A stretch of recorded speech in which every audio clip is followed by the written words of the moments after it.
book is Music as an Art by Roger Scruton. It was published last year, 2018. And in particular today, I wanted to just discuss a little bit the chapter that's titled Music and the Moral Life. The premise being that there is a connection between moral life and music. So very briefly, I'm just going to discuss what he talks about with some of my comments. Not that I'm a philosopher, I'm a pianist, and so from and a teacher. I've been teaching for many, many years. So my experience on this. So the premise is there morality connected to music? And there is. How do we find this, and how we define it, and how we talk about it? So the first part of the article discusses the history. So from Plato's time, Greek tragedies already, there was a strong connection between morality and music. So to the point that certain modes were not allowed, were considered to induce a bad character, or the idea of going to hear a Greek tragedy. If you were sick, you would go to see, the doctor would take you to actually see tragedies, comedies. So these were moments where your character, your inside was cleansed and worked on in a way. So this teaches us something. So first of all, that this connection has been considered pertinent for a long, long time. Also, it also makes us think that it's something that has to be guided and taught. It's not something that you are born with, which is obviously something very important to me. As a teacher, I do believe in education, in music education in this case, but in art education, and I do believe it's something that has to be taught and guided. One of the, not in this article, but in other articles that I read about by Scruton, he was complaining a lot about, in particular, North American attitude towards teachers who were challenged by their opinions and by students saying, well, why is your opinion more important than mine? And his point being, I do have the experience, and my whole knowledge and my whole life of studying is what I bring. That's why my judgment should be taken seriously by you. But that's something that I do see in my teaching very often. So I think it's something quite pertinent to today's experiences.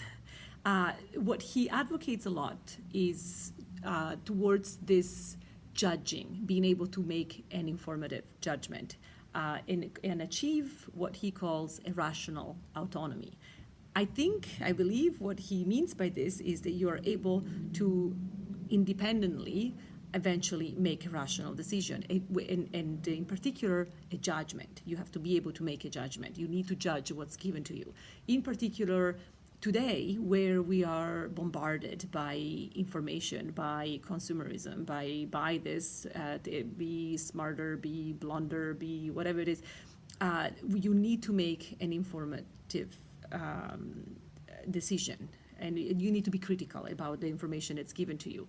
The one phrase he mentions here, which I liked a lot, and I will read it. It says, the difference between those two ways of responding to music, meaning he was talking about classical music and pop music, but you could say between classical music, just by meaning structure, they're a little bit more elaborate than just a very simple rhythm that we hear very often around, and instead those just pure rhythms. He says the difference between those two ways of responding to music is the difference between preventing silence and letting silence speak. This I like a lot, this phrase, because it makes me think what he's talking about here is that classical music, let's leave this to this for now, but classical music in particular is created out of silence.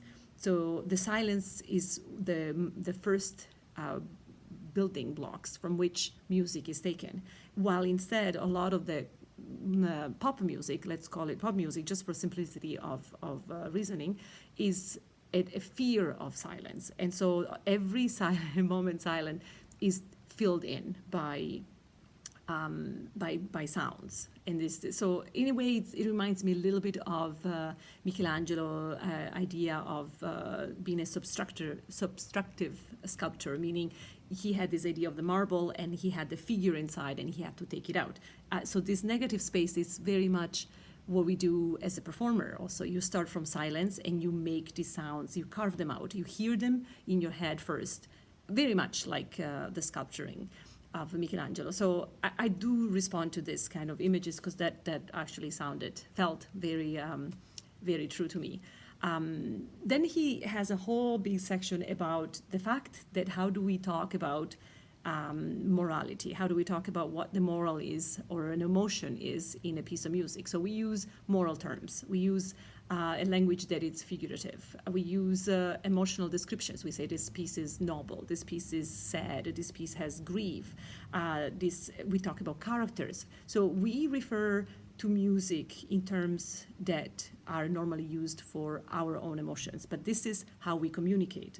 So it's not that a piece necessarily is sad or is grief per se, but this is how we need to talk about it because this is how we relate to it. And relation is the main point. So the same way we do talk, for instance, no, actually not the same way, because he makes a distinction afterwards, where we do say, oh, this is a noble oak, for instance.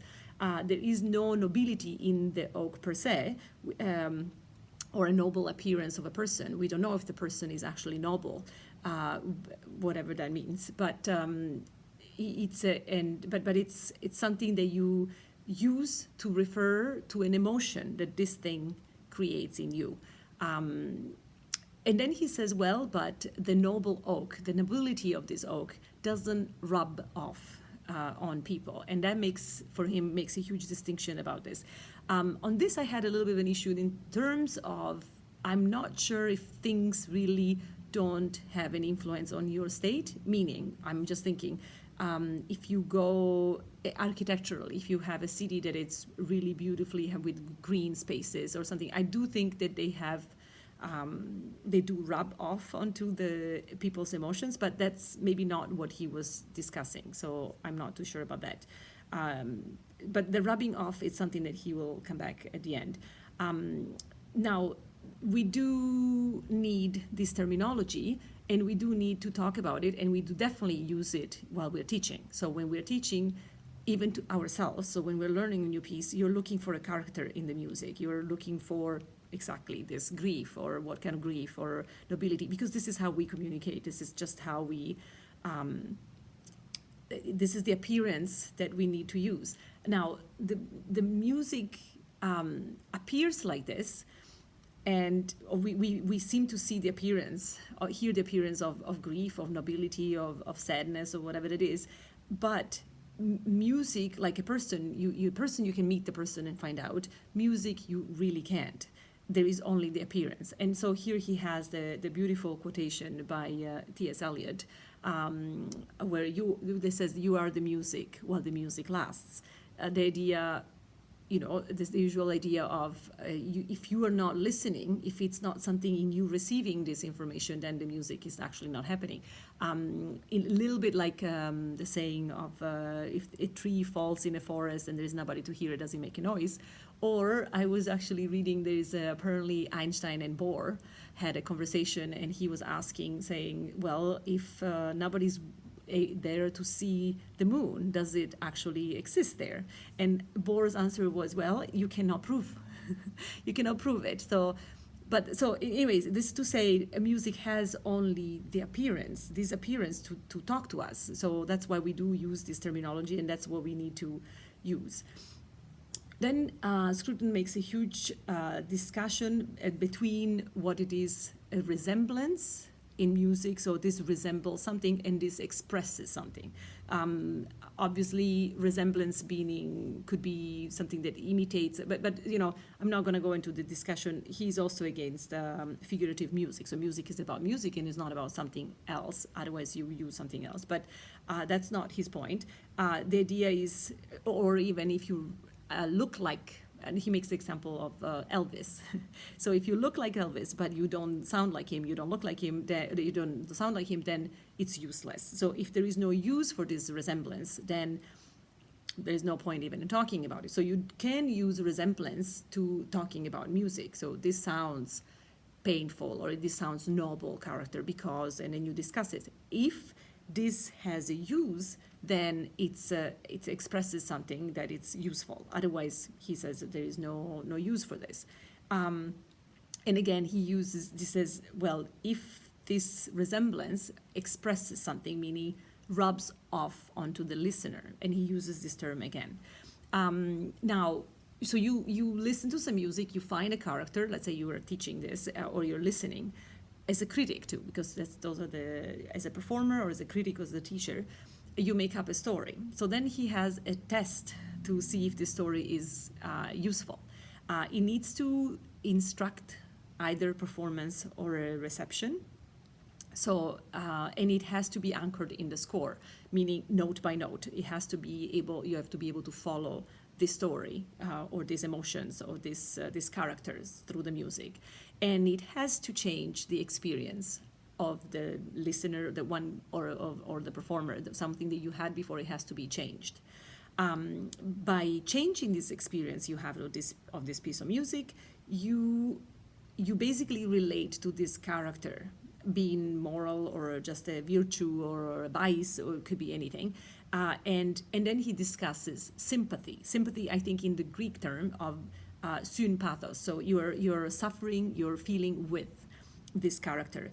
And this, if you see, let's say, a character that is noble, this will be reinforced because sympathies reinforce each other. So it will reinforce your own nobility or your own strength or your own grief, if you want to, towards this character. So the sympathy towards the character of the music. And this made me think, in a way, it's what we do when we read a book. We learn about these characters and we sympathize with these characters. Sympathize, again, as in we have a connection, an emotional connection. So it could be a bad character and we learn about the vices of this person. It could be a movie. In many ways, any form of art is that what it is. They give you a character to follow, or it could be a feeling to follow, an emotion to follow, and you see where this goes and how the possibilities. And I guess this links back to the idea of the Greek tragedies. It teaches you in many ways how you, not necessarily how you have to react to a situation, but how you could, or the possibilities. And then it ends with a beautiful concept that I really liked. So where he says, well, you follow these emotions in music and they will teach you what it can happen in a way where you see a problem that is born, that it's developed, and then it's concluded. Especially important in a life where everything is so fragmented and so unfinished very often and not the way you want it. And this is not for a personal reason. I was told once that I love music because I want to escape from life, and that's actually not the case. The idea of seeing a grief or a problem that is resolved and brought to its conclusion, it actually gives you the faith that you can do it. It gives you the strength to actually do your own things in your own life. So it educates life and it shows you possible emotions and possibilities that you might not necessarily. This is how you learn. This is how you learn experiences, not only from your street family, your friends, your school, but from what you read and from what you see in movies, what you see in paintings. So you find this sympathy inside of you. You build this sympathy. And so the main important thing is that it's not naturally found there, but you need to educate it. And this takes a lot of patience and a lot of work. You need to educate it and you have to guide it. And I think this is, for what I care a lot, is music education. That's what we are doing. So I think that's what I took from this article.